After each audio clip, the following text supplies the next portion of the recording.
Assalamu alaikum and good afternoon to all of you.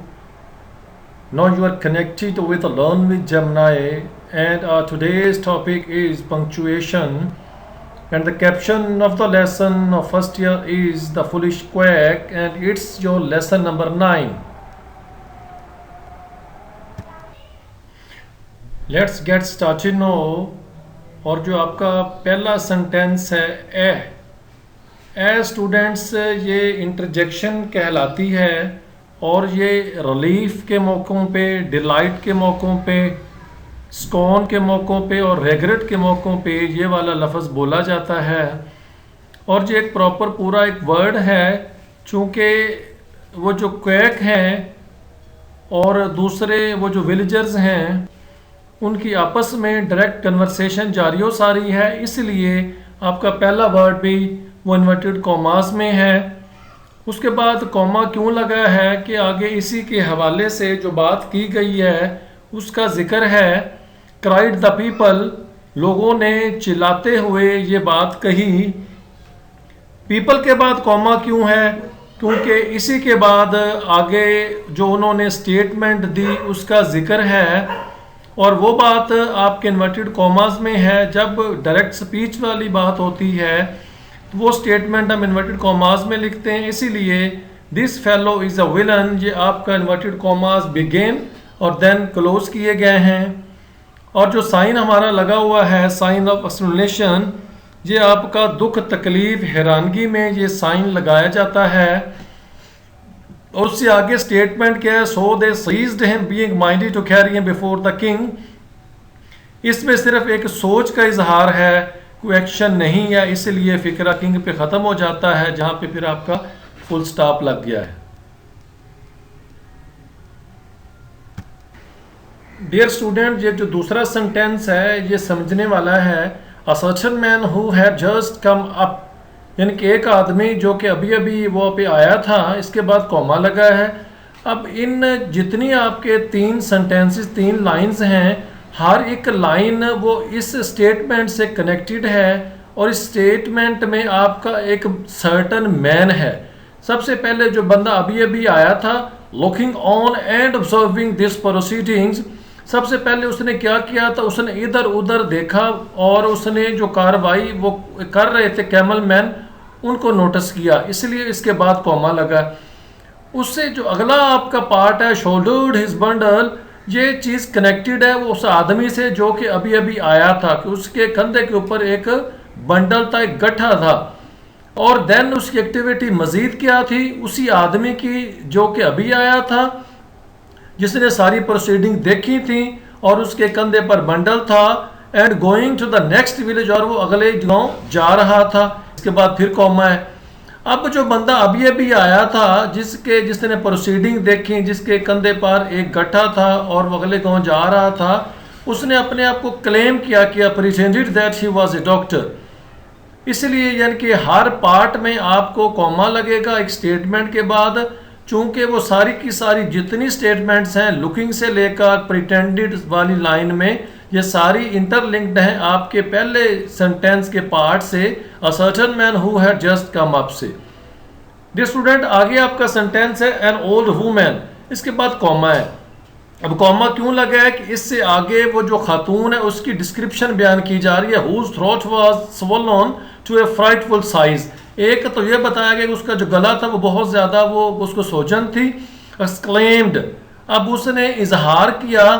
जब हम किसी चीज़ को क्यूट करने लगते हैं, किसी के हवाले से बात करने लगते हैं, तो दल हम कॉलन्स का इस्तेमाल करते हैं। अब उसके बाद चूंकि अभी वो जो खातून है जो कि गिल्लड़ के मर्ज में मुबतला है, अभी वो डायरेक्ट स्पीच में है उस क्वैक के साथ, इसलिए सेंटेंस आपका इन्वर्टेड कॉमास से शुरू हो रहा है। अब वो ड्रेस कर रही है उस क्वैक को, वो कहती है ओ माई सन, आगे कॉमा है, ये उसने एड्रेस किया है, अभी बात उसने करनी है, इसीलिए स्टेटमेंट उससे आगे है और सन के बाद कॉमा लगाया गया। इफ़ यू खुद ओनली क्योर माई गोटर, गिल्लड़ का इलाज तुम अगर मेरा कर दोगे, ये एक बात होगी। अब इससे दूसरी बात क्या है? I would bless you ever more, तो तब मैं तुम्हें हमेशा के लिए वो दुआएं दूंगी।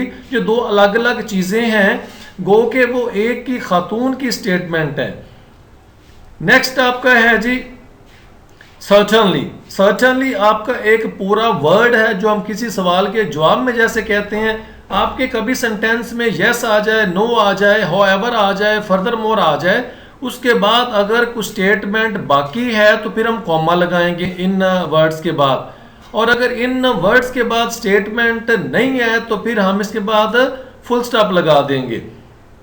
कॉमा क्यों है? क्योंकि आगे अभी बात जारी और सारी है। आंसर द मैन, उस आदमी ने जवाब दिया यकीनन। अब जवाब देख लें क्या है, क्वैक वाला। आगे फिक्रा शुरू हो रहा है हेयर से। अभी ये स्टेटमेंट है जो कि क्वैक की वो जो गांव वाले हैं उनके साथ डायरेक्ट बातचीत हो रही है। स्टेटमेंट जब डायरेक्ट स्पीच में आएगी तो वो बात हमेशा, जैसे मैं रिपीटेडली कह रहा हूँ, कि इन्वर्टेड कॉमास में लिखी जाएगी। हेयर के बाद कॉमा है। मैंने पहले बताया था कि जब अल्फाज में आपका हेयर आ जाए देन आपका yes, no, furthermore, certain अल्फाज आ जाएं, अगर उसके बाद मजीद बात उसी से मुतलका है फिर हम कॉमा लगाएंगे। ब्रिंक में ये ब्लैंकेट है, गुड साइज मैलेट, फिक्रा ख़त्म हो गया सो फुल स्टॉप आ गया। फुल स्टॉप के बाद आपकी बात चूंकि ख़त्म है इसीलिए आपके इन्वर्टेड कॉमास भी साथ ही क्लोज हो गए। नेक्स्ट सेंटेंस आपका है जी if you do not dig it. अब जो फिर बातचीत हो रही है क्वैक की और विलेजर की। वो क्या है जी, वो कहते हैं सेड दे, गांव वालों ने कहा कि अगर तुम नहीं खोदते हो कब्र को, जब खातून इसके इलाज से अल्लाह को प्यारी हो गई थी, देन फिर बात क्या हो रही, बिफोर द किंग। अब गांव वाले कह रहे हैं उस क्वैक से, तो फिर हम तुम्हें द किंग यू शैल गो, हम तुम्हें बादशाह के सामने पेश कर देंगे। कॉमा क्यों है? क्योंकि बात अभी जो अगली है वो भले इससे जुड़ी हुई है लेकिन उसका थीम कुछ और है। And then you will be hanged, और फिर तुम्हें फांसी पर लटका दिया जाएगा। स्टूडेंट्स होप्स हो कि आपको इसकी समझ आ गई होगी। मैं इसको ज़रा थोड़ा सा समराइज कर देता हूँ कि आपके जो कॉमा है, आई अगेन से, कि जब बात एक हो रही है और उसमें थॉट अलग अलग हैं, वहाँ पे हमारा कॉमे का इस्तेमाल होगा। डियर स्टूडेंट्स, ये आपकी 2 स्लाइड्स थी, ये लेसन 9 द फुल क्वैक की। होप्स हो कि आपको अच्छे से समझ आ गई होगी। So thanks you, till the next any video lecture. A pretty sort of doctor जो must be cried they। Dear students, इसको अगर आप देखें cried they, जो अल्फाज कहते हैं उनका नाम राइटिंग में बाद में आता है, और जो उन्होंने कहा था वो स्टेटमेंट डायरेक्ट स्पीच वाली वो आपके इन्वर्टेड कॉमास में है। सो क्राइड दे के बाद कॉमा है, और जो फिक्रा शुरू हो रहा है प्रीटी सॉर्ट ऑफ डॉक्टर जो मस्ट बी, ये उनकी डायरेक्ट स्पीच है जो कि गांव वालों ने उसको एक से की थी, इसीलिए ये चीज़ आपके इन्वर्टेड कॉमास में है। और कॉमास क्लोज जो हो रहे हैं उससे पहले आपका साइन ऑफ एक्सप्लेनेशन है जो कि हैरानगी को शो कर रहा है और दुख और गुस्से को शो कर रहा है। अब उनकी स्टेटमेंट क्या है, वो ये है before you begin your treatment. अभी ये डायरेक्ट स्पीच कर रहे हैं क्वैक के साथ कि इलाज शुरू करने से पहले अब नई थॉट क्या बन रही है, you are talking about of digging the patient's grave, कि तुमने उस जो मरीज है उसकी कब्र खोदने की बातें शुरू कर दी हैं। तो इस सेंटेंस में आपका क्राइड दे के बाद कॉमा है क्योंकि उससे पहले स्टेटमेंट जारी हो चुकी है, और इन्वर्टेड कॉमास बिफोर से पहले हैं क्योंकि ये डायरेक्ट स्पीच वाली बात हो रही है। और उसके बाद अगर देखें ट्रीटमेंट के बाद कॉमा है क्योंकि आगे उससे इंटरलिंक्ड बात तो है लेकिन बात नहीं है, इसलिए वहाँ पे कॉमा लगा हुआ है। उससे आगे अगला आपका सेंटेंस है it's not we who are stupid answered the camel man. अब जितने जो कैमल मैन हैं उनकी जो स्टेटमेंट है कि ये तुम ही हो, हम नहीं हैं जो कि बेवकूफ़ हैं। और आगे उन्होंने स्टेटमेंट फिर क्या दी है, बट यू, लेकिन तुम ही हो। जब भी डायरेक्ट स्पीच होगी दूसरे के साथ वो सारी की सारी आपके इन्वर्टेड कॉमास में डियर स्टूडेंट लिखी जाएगी। नेक्स्ट आपका जो सेंटेंस डियर स्टूडेंट्स वो है, वो सेंटेंस आपका आपकी स्लाइड के सामने है। यस, नेक्स्ट आपका सेंटेंस है द ऑनर, कॉमा। कॉमा क्यों है कि आगे उसका एक्शन शो किया जा रहा है, seeing this and fearing to lose the animal. आगे नेक्स्ट क्या क्या काम उसने किया है, जब उसने देखा जो उसका जो जानवर है वो तो मरने जा रहा है, उसने Tide a blanket round it's throat.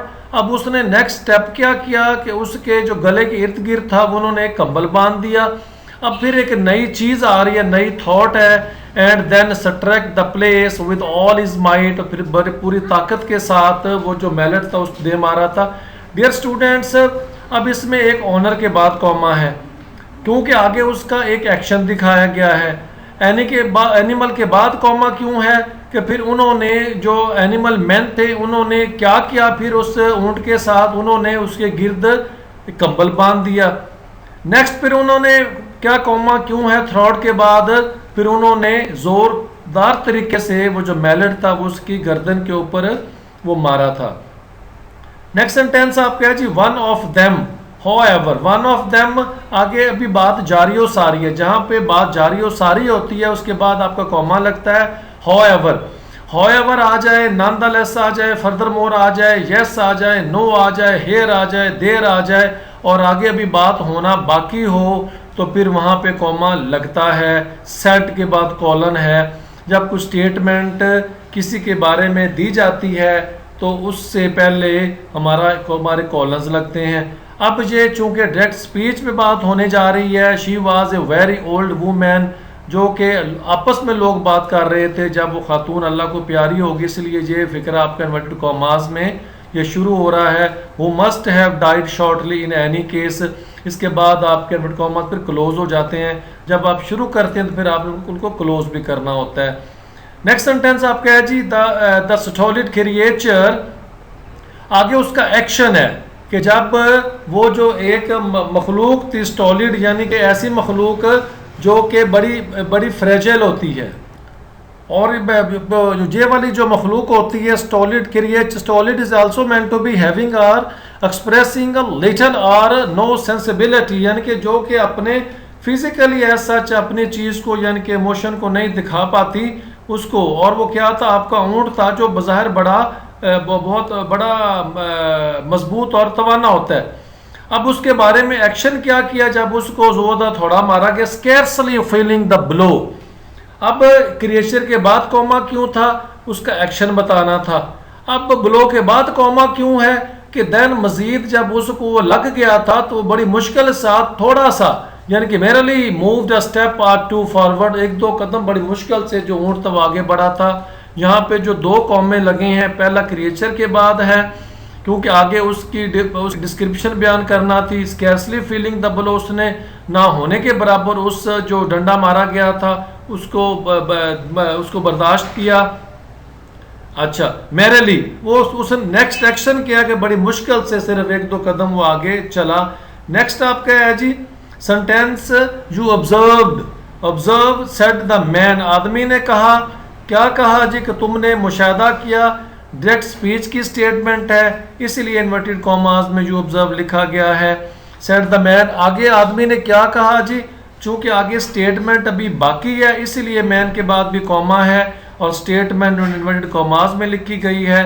The effect of this statement on the camel, अब क्या इफेक्ट हुआ था जी, no observe its effect on a human being. अब वो कहता है जी कि अब इस चीज़ के असरात इंसान पे मुरतब करो।